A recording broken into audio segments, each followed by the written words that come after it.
भाई साहब ये जेका शहीद बेनज़ीर यूनिवर्सिटी जेको कैंपस मंज़ूर थियो आहे उन जे हवाले सां तव्हां ॿुधाईंदो इहो प्रोसेस कीअं शुरू थियो ऐं तव्हां कीअं कोशिशि कई इन सॼे मरहले में?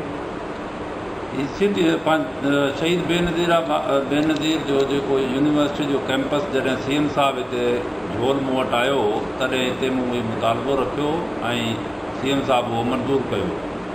उन खां पोइ पूरो प्रोसेस हलियो पियो। मां हिन जो CM डायरेक्टर इशू कराए मां हिन सॼे कम खे परसू कयो। जेॾी महिल इहो फाइनल थियो त ख़बर पई त हीअ टंडरे आदम जे भर में मुला मखण हिकिड़ो ॻोठु आहे ऐं हुते पब्लिक स्कूल जी बिल्डिंग आहे, हुते जेको हिन कैंपस खे खोलीनि था। पोइ जॾहिं हिन शइ जी मूंखे ख़बर पई त मां वरी VC साहब सां बि ॻाल्हायो ऐं ॿियनि दोस्तनि सां बि ॻाल्हायो त बाबा हीअ सांगड़ ज़रूरत आहे, सांगड़ जे लाइ मंज़ूरु आहे, हीअ हुते कीअं था कयूं वञूं।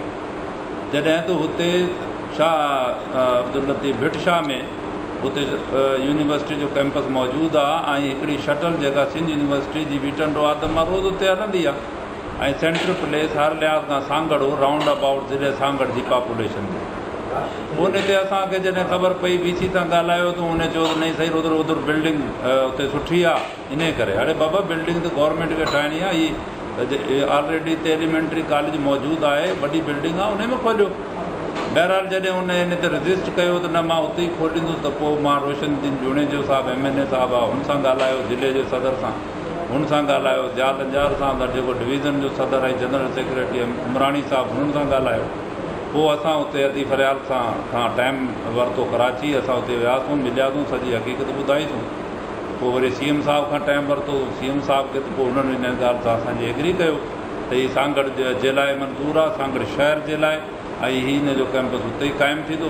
पोइ हींअर अल्हम्दुलिल्लाह असां हुन में कामयाबु थिया आहियूं ऐं इहो हुतां नोटिफिकेशन उहो कैंसिल कराए असां नोटिफिकेशन सांगड़ जो इशू करायो आहे ऐं पंहिंजो तव्हां ॾिठो हूंदो त कल्ह खां बोर्ड बि लॻी वियो आहे। इनशाला ही हिते जल्द शुरू थी वेंदो। सर कुझु माण्हुनि जो चवणु आहे त इहो स्पेशली मुला मखण जे लाइ मंज़ूरु थियो हुयो ऐं कुझु साथी ध्रुव हुन ते क्रेडिट बि खणणु चाहिनि थियूं, तव्हां हिन हवाले सां छा चवंदो? मुंहिंजे ख़्याल में हीअ हिकिड़ो इहे खाम खा जो शोशो आहे ऐं मुला मखण जे लाइ न को मंज़ूरु हो, हुते सिर्फ़ु बिल्डिंग हुई पब्लिक स्कूल जी ऐं जंहिंजे लाइ असां हुते उन ॾींहुं इहो चयो आहे CM साहब खे बि ऐं अदी खे बि त जिथे जंहिं ॻोठ में पब्लिक स्कूल जी हेॾी वॾी बिल्डिंग आहे उते पब्लिक स्कूल न हलियो त उते यूनिवर्सिटी छा हलंदी। ऐं इहे सभु असां जेके हुते सबूत ॾिना ऐं उन पंहिंजो दलाइल ॾिना उन बेस ते उन्हनि VC खे बि हुकुम कयो त बाबा हीअ सांगड़ जे लाइ सांगड़ में क़ाइमु कयो।